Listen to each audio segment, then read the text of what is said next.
We want to hear from you. A big bumper weekend of Premier League action. We're talking Harry Maguire and the Harry Maguire derby. Manchester United play Leicester. But we also want to talk about Everton, who've got a huge game on Sunday against West Ham. And they are in big trouble, Jace. Big doo-doo. Game day's back, by the way, on Saturday. Can't wait for that. Yes, game day back. They are. This is, one of the toughest places to go. Actually, West Ham away. They don't drop many points at home. West Ham. They've already beaten Liverpool and Chelsea there this season. So it's a tough venue and playing well. So I have to say, I don't give them a huge amount of hope, especially what I saw the last hour, 70 minutes of the performance against Crystal Palace in the FA Cup. They're awful. Well, they weren't that good. That's a praise. Saying they were a disgrace. They were all over the pitch. Yeah. All over the pitch. Second best. Have they got the players for a fight? Because they're in one massively. Have they got the players for it? When you look around that dressing room, when you look around that team. But right now, you'd have to say no, wouldn't you? You'd have to say no. On paper, when you look at the team, gone there, and he's like, when you look at the team, though, it's a team that should be minimum halfway. Minimum. Yeah. I mean, they are a team bereft of any confidence. You know, the second goal they scored, I said to you last night, Jay, the second goal they conceded against Crystal Palace, well worked from Crystal Palace down the left-hand side, really well worked, but it was so easy. Too easy to play against right now, that Everton. And that kind of tells you that they don't really have the fight right now. So that's really worrying. Everton fans, get in touch. I want to hear from you. 03717 223344. Have you got the fight? Have you got the stomach for this relegation fight? Because you are bang in trouble. West Ham as well, by the way. 7th in the table. Dropped away, Jace. Yeah, a little bit, yeah. I think West Ham fans are going to be disappointed. I said it earlier on in the season in January, and when they had the time to strike, to go and get the players where it could have kept them in and amongst it. And they didn't do it. And now you've seen that they're falling away. Is there any West Ham fans that they're actually going to be disappointed if you finish 7th this season?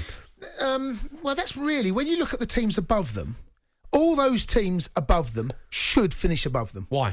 Because they'll have a bigger budget, they've got deeper squads, they've got more experienced team. Remember, you look at... Yeah, but they were there, Jason. They were. But the players, they're brilliant. It's a marathon, everything. It's a marathon, not a sprint. Yeah, but okay, but in your marathon, when you get halfway, and you realise, wow, I'm putting in a decent time here. I'm flying. Yeah, but, I want a Lucasade. Give me a Lucasade. Give me something. Give me an. You know what's happened? That's going to keep me put going. Too much in the first half of the race. 13 miles in. No, but West Ham haven't happened? They've hit the wall. They hit the wall. Exactly. They've hit the wall, but they need something. They needed something to go through the wall. You ever done a marathon? No, I haven't even raced. So I don't. Yeah, well, your knees, but you understand what I'm saying. I do. In January, you had the opportunity to sign some top players. They did, and they didn't take it, and they give it the whole, it wasn't the right people, it wasn't the right time, and it wasn't the right price. Rubbish. Get the players in that you need to get you over the line to stay in them spots. You could have been Tottenham or Arsenal this season. You could have got right amongst it, and they fell away. They'll finish 7th, and they'll get to the end of the season the same old rubbish. I still think that's a decent season for West Ham. Yeah, I still think it's decent. But I think they'll be disappointed. Well, it could be better. It could be better. It could have been better, but there's a lot of traffic now, and I think probably with the squad and the lack of depth that you just alluded to, it's probably this is a lot of people anticipated and predicted that this kind of thing would happen. Yeah, but I think West Ham fans are going to be angry at that because they've done it on the cheap again. Yeah, that's the problem with the owners. They've done it on the cheap, and they're relying on David Moyes being a brilliant manager and getting a group of players together with a great backroom staff and that club pushing forward, right? But they've done it on the cheap. Spend the money. And you could have got two or three top quality players in. They might. I just wonder amazing, and I hope they do. I wonder what they'll do now, West Ham, because the top 4 hasn't gone mathematically, but the last 5 results, 2 defeats, a draw, and a couple of wins in there. They've fallen off that pace, and the pace that Arsenal and Spurs have kind of set recently. So they've fallen behind them. I just wonder whether they'll put all those eggs into one basket. All right, West Ham fans want to hear from you. 03717 223344. And let's go to Stephen, who's an Everton fan. Stephen. Right, Steve-O. Hi, how are you? All right, Stephen. We're talking Everton, a massive game on Sunday. It's on game day. It kicks off at 2 o'clock playing West Ham. Now, look, this is huge, and we're talking about the stomach for a fight. And I just don't know if this Everton squad's got it. Yeah, I think the most worrying thing for me is the fact that these players are giving their all and the quality is just not there.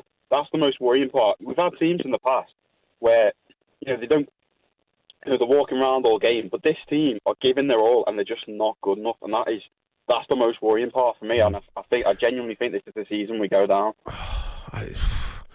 Can you really see that Everton down in the Championship?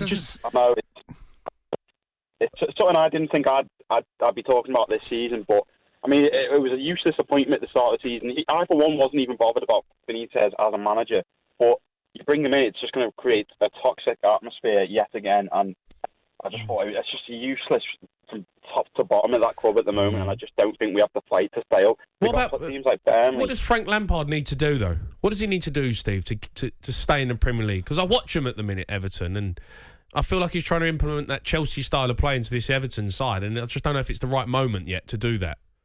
You got to fight, and be and horrible. I think you're right with that. Yeah, the players that we have at the moment, there's zero quality there. I just think it's just, to be honest with you, I really, really do think we're going down, because you've got teams like Burnley who've got experience in this situation where they've got players that'll fight. Okay, this is the challenge. This is what we got to do. We've got to knuckle down. We're going to stay in this division, and then you've got players for us, and it's just 1 week. You've got the fans behind us just rocking at Newcastle, winning 1-0 in the 100th minute, and the next week getting battered again, and there's just zero consistency in the squad. I just can't see us staying up, and to be honest with you, it worries me that we end up like something like Sunderland, where we just capitulate and end up, in League One. Yeah. Steve.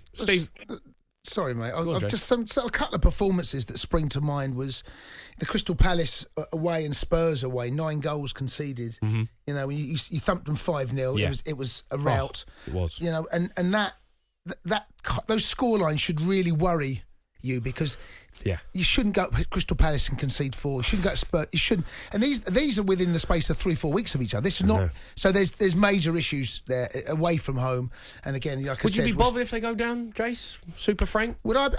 I'd like to see Frank stay up, but I mean, I'm not going to lose any sleep over it. I'd prefer to see. Hold on, he's a legend of your football club, and you're not going to lose sleep over. You know him personally. Yeah, but I'd like him to stay up. But I mean, I'd rather play Everton than I would Norwich. Yeah, Frank. But unlucky. Frank. I can't help Frank, can I? What can I do? What do you want me to say? I know you asked me about Everton, the football club. Hold on, I've just had a message here. Frank said, "Tell Jason thanks." I want Frank to stay up. I want him to stay up. I mean, if Everton go down, Frank will have had definitely had a part in it. But who would you rather see go down, Burnley or Everton? Burnley. I won't lose any sleep if Everton go down. What do you want me to say? Watford, Everton? Watford. I won't lose any sleep if Everton Norwich? Again, Norwich. Obviously, Norwich go down. I'd rather play Everton. What Leeds? I quite like Leeds in the Premier League. I think the fans, they're a nice addition. A nice addition. Nice addition to the Premier League. But look, it's in their own hands. Ultimately, they've got the points right now. They've got the games in hand. Make sure you go and get. I think Everton will stay up. Okay. I think they will, based on nothing other than the fact that it's just Everton. Brilliant. Based on no evidence. Absolutely. Expert analysis. No evidence whatsoever. I think Everton stay up. Click that up. Based on nothing. Based on no evidence. The evidence suggests they go down, by the way. Oh, dear. Where's Dean Saunders? You know what, Dino? Right, we want to hear from you. 03 717 22 33 44. You're listening to the Sports Bar on talkSPORT with me, Jamie Hart, and Jason Cunningham.